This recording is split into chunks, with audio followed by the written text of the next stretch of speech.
Have you ever wondered what God looks like? If we have a look in the Bible in Genesis chapter 1, we will see a beautiful portrait of God. Let's have a look.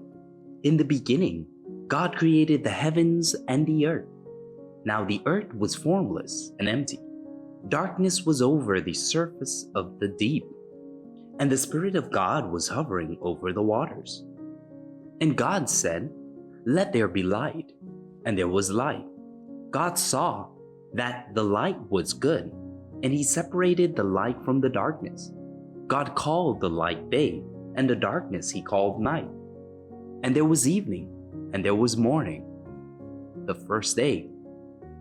And God said, "Let there be a vault between the waters to separate water from water."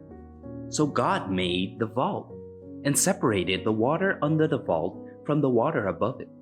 And it was so. God called the vault sky, and there was evening, and there was morning, the second day. And God said, "Let the water under the sky be gathered to one place. Let dry ground appear." And it was so. God called the dry ground land, and the gathered waters He called seas. And God saw that it was good. Then God said, "Let the land produce vegetation, seed-bearing plants and trees on the land that bear fruit with seed in it, according to their various kinds." And it was so. The land produced vegetation, plants bearing seed according to their kinds, and trees bearing fruit with seed in it, according to their kinds. And God saw that it was good. And there was evening, and there was morning, the third day. And God said, "Let there be lights in the vault of the sky to separate the day from the night, and let them serve as signs to mark sacred times and days and years. And let them be lights in the vault of the sky to give light on the earth." And it was so. God made two great lights, the greater light to govern the day, and the lesser light to govern the night. He also made the stars.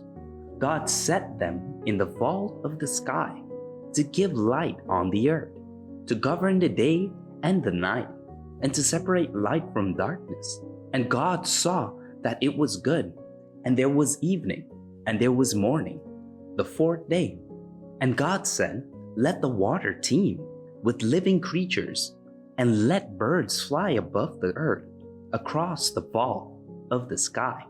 So God created the great creatures of the sea and every living thing with which the water teems and that moves about in it, according to their kinds, every winged bird according to its kind. And God saw that it was good.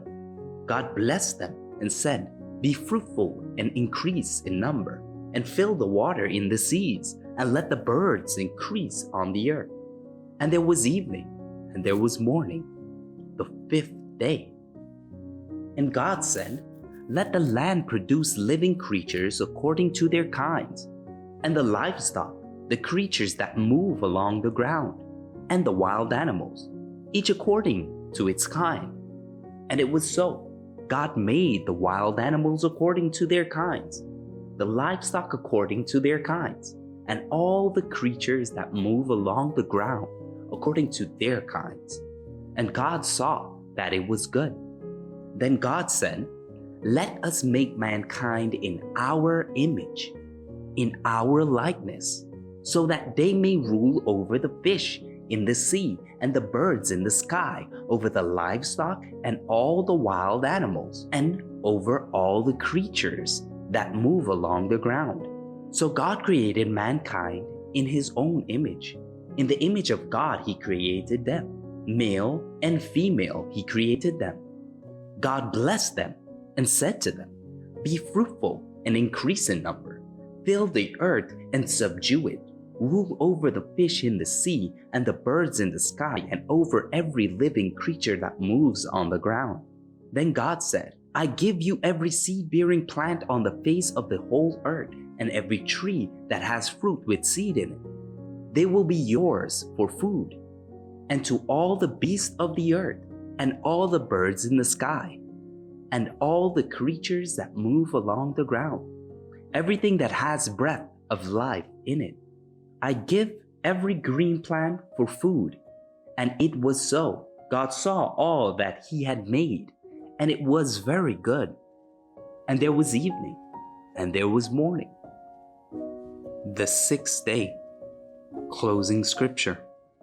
And we all, who with unveiled faces contemplate the Lord's glory, are being transformed into his image with ever-increasing glory, which comes from the Lord, who is the Spirit. 2 Corinthians 3, verse 18.